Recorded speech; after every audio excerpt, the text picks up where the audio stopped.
Next, a delivery man makes a fateful wrong turn on beyond belief, fact or fiction.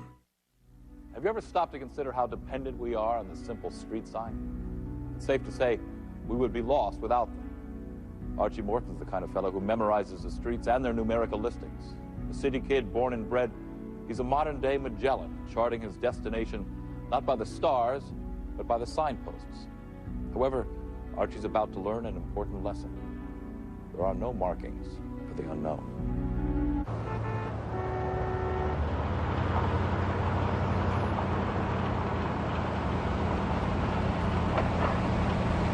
I've been driving my own truck for the past 10 years, and I was on my last delivery of the day.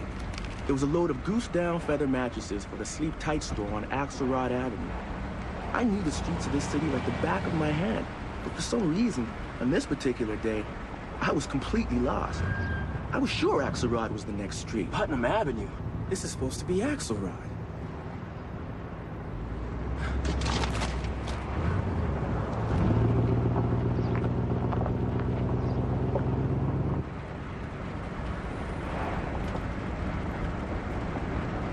Where's Axelrod?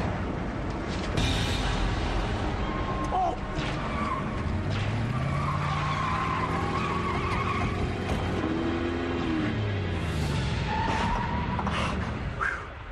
Man, that was close.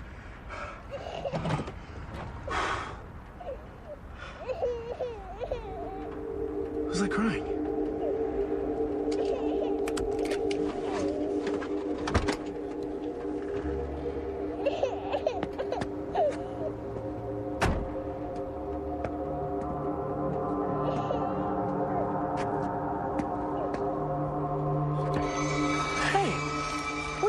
From? How did you get up here? From that window. You gotta be kidding me. Did you fall? Mm-hmm. You fell from way up there? Mm-hmm. Well, are you okay? Are you hurt? Well, that's good. You're one lucky little boy, you know that? That's quite the fall. What's your name, son? His name's Clayton. Clayton Pitts. Who are you? I'm Jimmy. I'm the super of this building. Clayton, how'd you get up there? I fell. You told me you fell from that window and landed on my mattresses. What? That's crazy. I know. Did you fall from that window? Mm-hmm. See, I told you. If it wasn't for that old woman, I never would have swerved in this alley and caught him. You owe her a lot, son. What old lady? Never mind. Look, I got a delivery to make. Where does this child live? 3C. We left Clayton with the super's wife, and then we checked on the grandmother. Mrs. Pitts! That's weird. She's always in her apartment. Use your master key.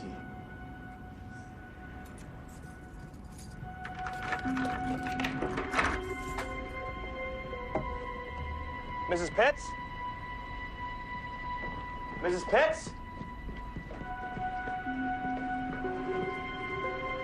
Mrs. Pitts? Call 911.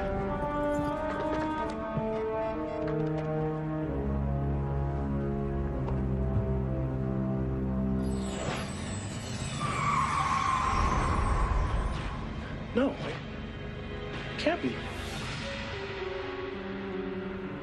Where's Clayton? Where's my grandson? He's fine, Mrs. Pitts. He's with my wife. I called 911. Oh, I don't need 911.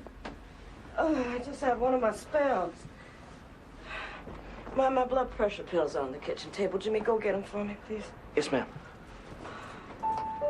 Clayton, I'm so glad he's all right. Excuse me, ma'am, but weren't you just downstairs a little while ago waving at my truck? What? The last thing I remember is Clayton going towards that open window. I tried to stop him, but I got dizzy and I passed out. He landed on my truck. What? Here's your pills, Mrs. Pitts.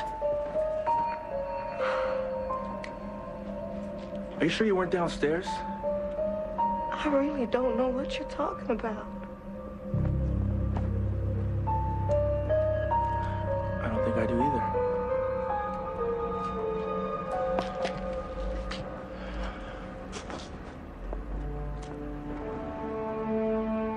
I gotta get going. Yeah. Thanks.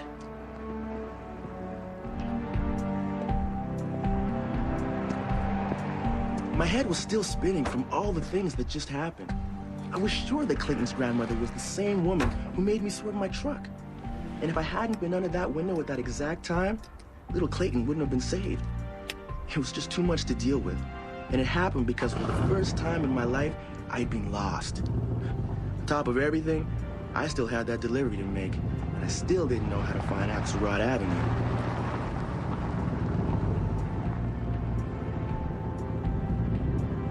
I knew this was Axelrod. It was here the whole time.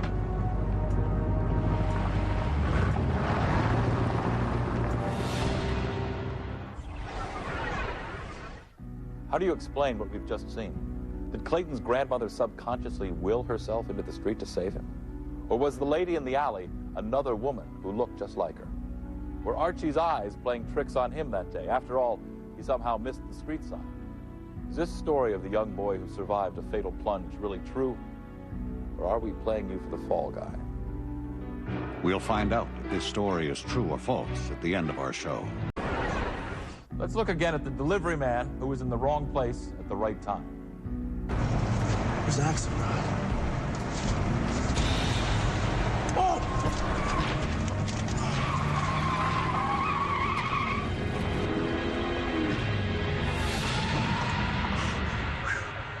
Man, that was close.